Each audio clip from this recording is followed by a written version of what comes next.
ये बजट अर्थव्यवस्था को मजबूती देने के साथ ही सामान्य मानवी के लिए अनेक नए अवसर बनाएगा। ये बजट मोर इंफ्रास्ट्रक्चर, मोर इन्वेस्टमेंट, मोर ग्रोथ और मोर जॉब्स की नई संभावनाओं से भरा हुआ है। और एक नया क्षेत्र और खुला है और वो है ग्रीन जॉब्स का।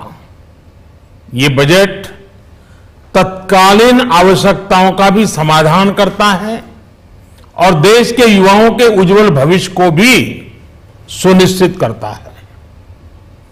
ये पिछले कुछ घंटों से देख रहा हूं जिस प्रकार से इस बजट का हर क्षेत्र में स्वागत हुआ है। सामान्य मानवी की जो सकारात्मक प्रतिक्रिया आई है उसने जनता जनार्दन की सेवा का हमारा उत्साह अनेक गुना बढ़ा दिया है। जीवन के हर क्षेत्र में आधुनिकता आए, टेक्नोलॉजी आए, जैसे किसान ड्रोन हो, वंदे भारत ट्रेन हो, डिजिटल करेंसी हो, बैंकिंग के क्षेत्र में डिजिटल यूनिट्स हो, 5G सर्विसेज का रोल आउट हो, नेशनल हेल्थ के लिए डिजिटल इकोसिस्टम हो। इनका लाभ हमारे युवा, हमारे मध्यम वर्ग, गरीब, दलित, पिछड़े, ये सभी वर्गों को मिलेगा। इस बजट का एक महत्वपूर्ण पहलू है गरीब का कल्याण।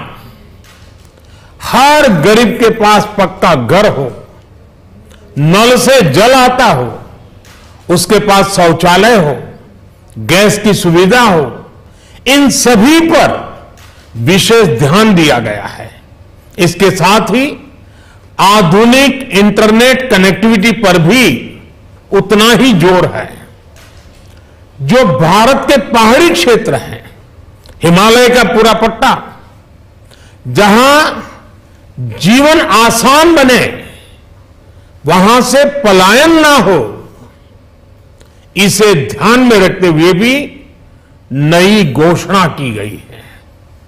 हिमाचल, उत्तराखंड, जम्मू कश्मीर, नॉर्थ ईस्ट ऐसे क्षेत्रों के लिए पहली बार देश में पर्वतमाला योजना शुरू की जा रही है। ये योजना पहाड़ों पर ट्रांसपोर्टेशन और कनेक्टिविटी की आधुनिक व्यवस्था का निर्माण करेगी और इससे हमारे देश के जो सीमावर्ती गांव है, बॉर्डर के गांव है, जिसका वाइब्रेंट होना जरूरी है, जो देश की सिक्योरिटी के लिए भी आवश्यकता है, उसको भी बहुत बड़ी ताकत मिलेगी।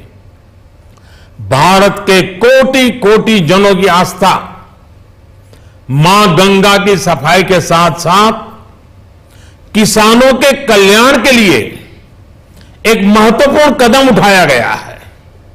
उत्तराखंड, उत्तर प्रदेश, झारखंड, बिहार, पश्चिम बंगाल, इन राज्यों में गंगा किनारे नेचुरल फार्मिंग को प्रोत्साहन दिया जाएगा। इससे मां गंगा की सफाई का जो अभियान है उसमें मां गंगा को केमिकल मुक्त करने में भी बहुत बड़ी मदद मिलेगी। बजट के प्रावधान यह सुनिश्चित करने वाले हैं कि कृषि लाभप्रद हो, इसमें नए अवसर हो, नए एग्रीकल्चर स्टार्टअप्स को प्रोत्साहन देने के लिए विशेष फंड हो या फिर फूड प्रोसेसिंग उद्योग के लिए नया पैकेज। इससे किसानों की आय बढ़ाने में बहुत मदद मिलेगी। एमएसपी खरीद के माध्यम से किसानों के खाते में 2.25 लाख करोड़ रुपए से भी ज्यादा सीधे ट्रांसफर किए जा रहे हैं।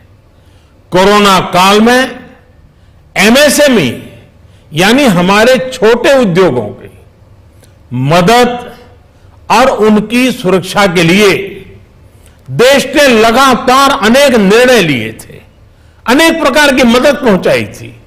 इस बजट में क्रेडिट गारंटी में रिकॉर्ड वृद्धि के साथ ही कई नई योजनाओं का ऐलान किया गया है। डिफेंस के कैपिटल बजट का 68% डोमेस्टिक इंडस्ट्री को रिजर्व करने का भी बड़ा लाभ भारत के एमएसएमई सेक्टर को मिलेगा। ये आत्मनिर्भरता की तरफ बहुत बड़ा मजबूत कदम है। 7.5 लाख करोड़ रुपए के पब्लिक इन्वेस्टमेंट से अर्थव्यवस्था को नई गति के साथ ही छोटे और अन्य उद्योगों के लिए नए अवसर भी बनेंगे। मैं वित्त मंत्री निर्मला जी और उनकी पूरी टीम को इस पीपल फ्रेंडली और प्रोग्रेसिव बजट के लिए बहुत बहुत बधाई देता हूं। कल भारतीय जनता पार्टी ने मुझे सुबह 11 बजे बजट और आत्मनिर्भर भारत विषय पर बात करने के लिए निमंत्रित किया है। कल 11 बजे मैं बजट के इस विषय पर विस्तार से बात करूंगा। महाराष्ट्रातील सर्व बातम्यांचे विश्वासार्ह व्यासपीठ सकाळच्या सर्व सोशल मीडिया प्लॅटफॉर्मला लाईक, फॉलो आणि सबस्क्राईब करा। तसंच सर्व नोटिफिकेशनसाठी बेल आयकॉन प्रेस करायला विसरू नका।